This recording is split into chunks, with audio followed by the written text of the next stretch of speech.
Okay, 7th grade placement. Number 1, Tara forgot to invite her friend to the party and was sorry for the omission. In the sentence, what does the word omission mean? A plan, error, or oversight, rude, uncaring, rules. Number 2, Enrique ran further than 5 miles each day while he was training for the marathon. No error. Which part of the sentence contains an error?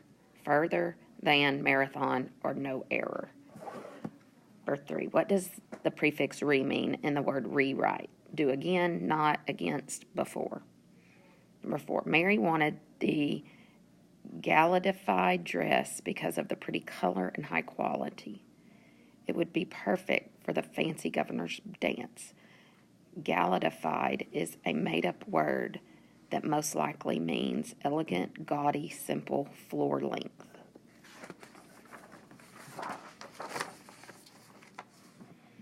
Number 5, Yelena wears a charm on her necklace. What synonym could replace the underlined word? Charisma, luck, pretty pendant. Number 6, the class average score on the math test was an 85%. In this sentence, average means the single value that represents the mean of a set of numbers. Which of the choices is another meaning of the word average? Not out of the ordinary, normal, midway between extremes, both A and B, or neither A or B. Number 7, which of these prefixes, when added to a word moral, means not moral? Anti. Number 8, what kind of figurative language is used in this sentence? Silly Sally never saw the slippery slope. Alliteration, hyperbole, simile, personification. Read the passage below and use it to answer questions 9 through 12. What is the author's purpose in writing this piece? To entertain the reader, to inform the reader, to persuade the reader, to teach the reader. Number 10, what point of view is this passage written from? Second person, first person, third person, omniscient, third person, subjective. Number 11, what is one fact that could be used to support the argument? I think the recreation center will benefit everyone in the community. The town of Blauville has funds available to support the building of the recreation center. Blauville is a fantastic place to live and raise a family.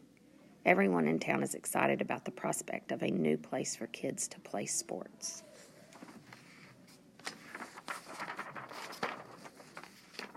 Number 12, which of these quotes from the text summarizes the author's intended purpose the best?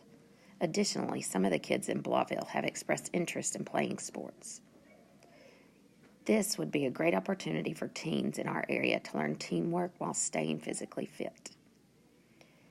If the people of this town want to help kids stay out of trouble, building a recreation center is the way to go.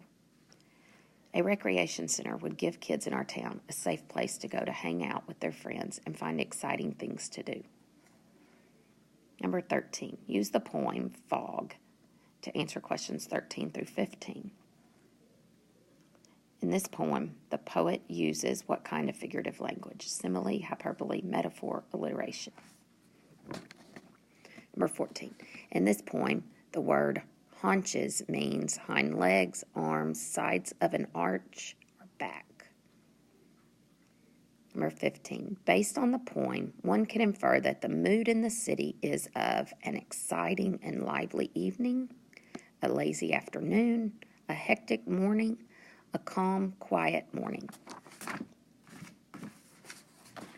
Verse 16, use the outline below to answer questions 16 through 18.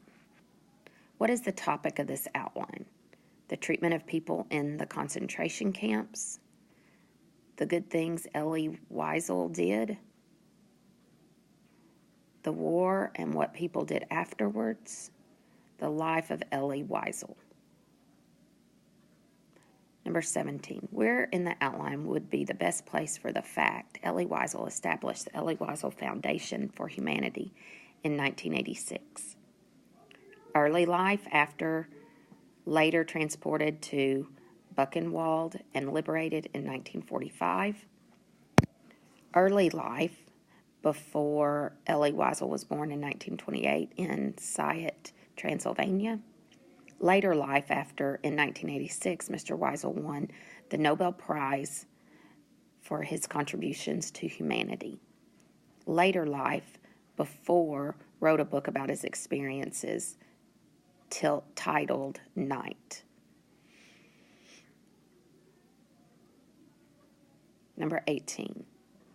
What purpose could this outline best be used for? Writing a book on World War II, writing an essay about Elie Wiesel's life, writing a speech about the winners of the Nobel Peace Prize, writing a book report on the book Night.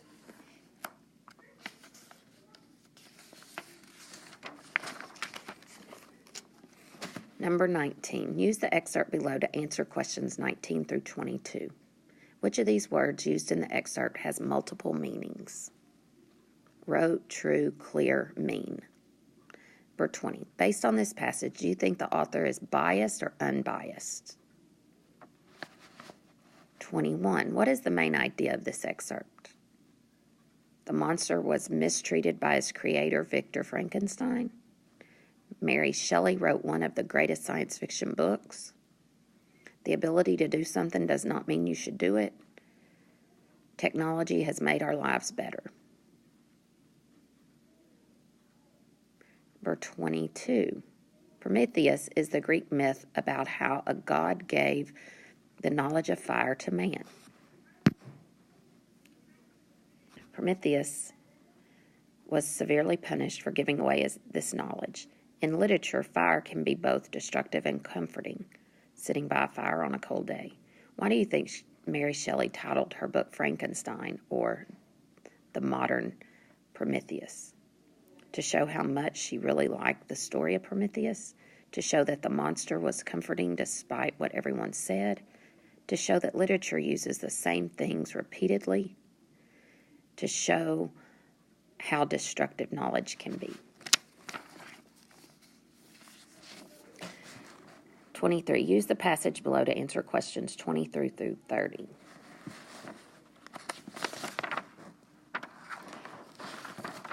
What would the main conflict of the story best be described as?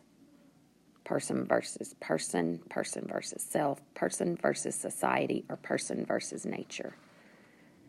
Number 24, the sentence, "There they lived happily a great many years," is considered what part of the plot? Rising action, conflict, climax, resolution.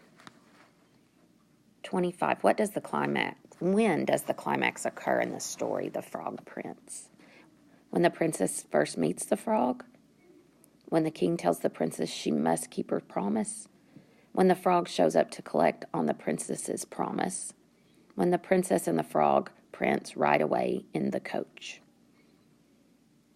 26. What point of view is the story told in? First person, second person, third person, fourth person? 27. What is the main theme of the story? Freedom is important. Keeping promises is important. Beauty is hidden inside. Cleverness is more important than strength.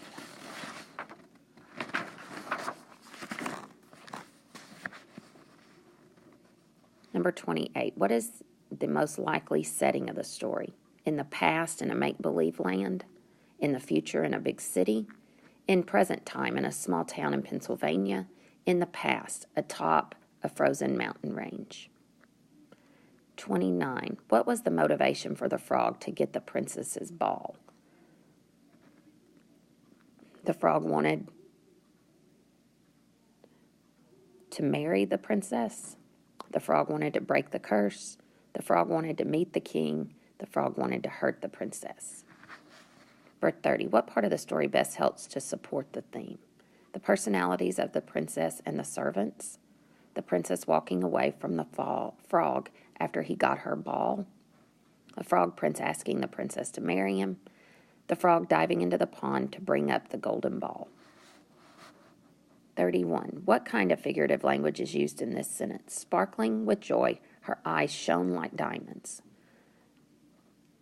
Assonance, simile, metaphor, personification. 32. Debonair means well-groomed and sophisticated. What are two antonyms for the word debonair?